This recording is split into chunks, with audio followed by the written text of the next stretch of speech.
How you choose to load the RDL is optional. You can hold a kettlebell, you can hold 2 kettlebells. I have 2 dumbbells here. You can have them in front of your legs. You might like them a little bit outside your legs. As long as the position that you're hinging through is consistent, the way you load it is up to you. What's important is that you have the same pressure in your feet, so that's going to make a big difference. You want to feel the front / middle of your heel, that's where your weight is throughout the whole range.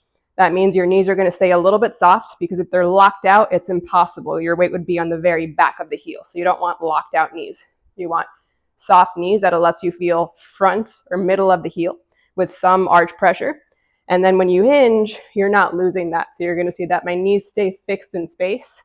They don't go forward, and they also don't go backward. So foot pressure stays consistent as you move through the range. It doesn't really matter how low you bring the weight down. What's important is that you're working within your hip range. Your goal is to keep your hips relatively high up in the air at all times.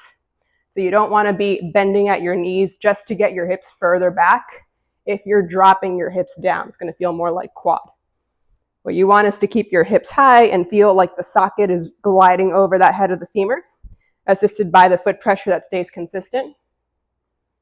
And then you're going to feel a lot more hamstring. And you're going to make sure that when you're moving through it, you're keeping that length through your torso. So all the way from my pelvis, my hips, rib cage, neck, head, everything stays super long. And it only gets longer as I move through reps. And then you'll feel hamstrings, glutes, a little bit of core just from keeping that position and loading it up. All the things work together.